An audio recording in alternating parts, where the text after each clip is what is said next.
Nyt täällä Aamu-TV:n sohvalla puhutaan opiaattiriippuvaisten korvaushoidosta, johon on edelleen vaikea päästä. Helsingin yliopisto ja Terveyden ja hyvinvoinnin laitos tutkivat 3 vuoden ajan korvaushoidon tehoa ja tulokset ovat olleet huumeiden käyttäjien kannalta erittäinkin hyviä. Tervetuloa professori Mikko Salaspuro Helsingin yliopistosta. Kiitoksia. Kovista huumerikollisistaan tunnetussa Kotkassa kokeiltiin siis opiaattiriippuvaisten korvaushoitoa matalalla kynnyksellä. Millaisia tuloksia hoidosta on saatu? Tulokset oli todella erinomaisia sen tähden, että kun nämä 30 potilasta, jotka siihen otettiin silloin heti 2 kuukauden kuluessa, kaikki kiinnittyivät hoitoon. Jokaisen elämänlaatu parani erittäin merkitsevästi.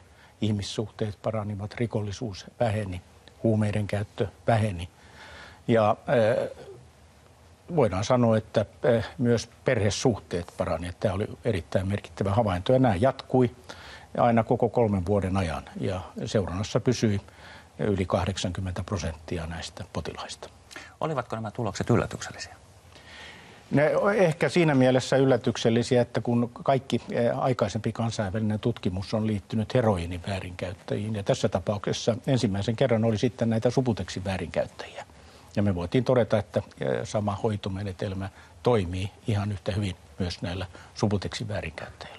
Kaikkein kalleimmaksi yhteiskunnalle tulee, jos korvaushoitoa ei anneta.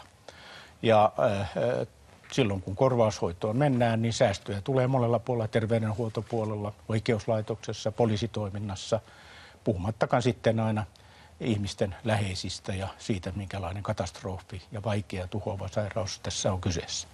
Yhteiskunnassa on edelleenkin niin jyrkät asenteet huumeiden käyttäjiä kohtaan, että jos he kertovat, että on joskus käyttäneet huumeita, niin ei he pääse mihinkään töihin, vaikka olisivat täysin työkykyisiä. Ja aika monella se on vielä korvien välissä sellainen, että sana huume ei. Kyllä, juuri näin, mutta maailmassa on satoja tuhansia ihmisiä, jotka on korvaushoidossa ja tekee työtä, hoitaa perheensä, lapsensa ja niin edelleen. Onko tällä korvaushoidolla mahdollista päästä kokonaan niin sanotusti kuiville? Se tiedetään, että kun tätä huumetta on käyttänyt vuosikausia ja pitkään, niin kyllä hermosoluissa valitettavasti tapahtuu pysyviä muutoksia. Ja siitä johtuen sitten joudutaan tavallaan korvaamaan nämä muutokset tällä jatkuvalla lääkityksellä. Pikkuhiljaa vuosien kuluessa, kun elämä on oikein rauhallista ja stabiilia, niin voidaan annosta vähitellen vähentää tätä korvausannosta. Ja ehkä korkeintaan 5% pääsee siitä kokonaan eroon. Eli loppuelämä korvaushoidon kanssa on mahdollista? Se on niin täysin mahdollista ja meillähän on paljon esimerkkejä ihmisistä, joilla on krooninen sairaus, jotka käyttää jotain lääkettä jatkuvasti ja joutuvat sitä käyttämäänkin. Erityisesti pääkaupunkiseudulla tämä tilanne on kovin hankala. Meillä on puhelimessa nyt Helsingin sosiaalisen kuntoutuksen päällikkö Mari Aalto. Hyvää huomenta. Huomenta. Minkälainen tilanne Helsingissä tällä hetkellä on?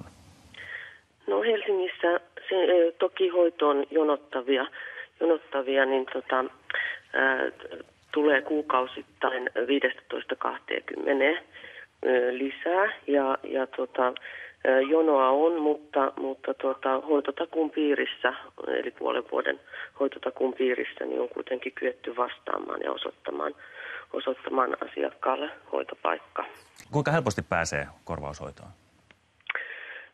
No, prosessina korvaushoitoon pääsy ei toki ole aivan helppo, eli korvaushoitoon pääsyynhän on yleiset kriteerit, eli korvaushoitoon tarvitaan lääkärin lähete ja korvaushoidon arvio tehdään, Helsingissä tehdään meidän huumeklinikalla tai vaativammissa tapauksissa HUSin erikoissairaanhoidossa. Prosessi vie pari kuukautta, kuukaudesta 2 tämä arvioprosessi ja sen jälkeen henkilö asettuu tähän hoitojonoon, jolloin hän odottaa tätä hoitopaikkaa, että se osoitetaan hänelle ja sinä aikana erityisesti niin pyritään panostamaan tähän valmistavaan hoitoon, Eli asiakasta pyritään vierottamaan muista päihteistä. Usein suomalaisilla huumeiden käyttäjillä on monenlaista sekakäyttöä ja siihen pyritään panostamaan muutenkin elämäntilanteen kohentamiseen. Suomessa on tällä hetkellä 6-8 tuhatta opiaattiriippuvaista. Kuinka moni heistä on päässyt korvaushoitoon? Tällä hetkellä korvaushoidossa on 1800-1900. Ja se pitäisi nopeasti ainakin kaksinkertaistaa tämä korvaushoidossa olevien määrä. mikä on nyt sitten suurin ongelma? Suurin ongelma on pääkaupunkiseudulla ja monessa muussakin kaupungissa se, että tämä hoitoon pääsykynnys on aivan liian korkea. Tanskassa on selkeä määräys, että kun opiaattiriippuvuus todetaan, niin 3 viikon päästä on päästävä korvaushoitoon. Näin pitäisi meilläkin toimia. Se säästäisi ihmishenkiä. Kuinka tärkeää on tämä korvaushoito huumeriippuvuudesta parantumisen kannalta? Korvaushoito muuttaa niin valtavasti koko tätä traagista kuviota, että mun mielestäni pitäisi ilman muuta panostaa siihen, että korvaushoito olisi jokaiselle opiaattiriippuvaiselle ensimmäinen vaihtoehto. Se pitäisi olla kokonaan korvattu, niin kuin kroonisessa vaikeassa sairaudessa on muutenkin. Sillä olisi erittäin merkittävä. Kun ajatellaan, että me ollaan sivistysvaltio, niin kyllä meidän pitäisi näin toimia.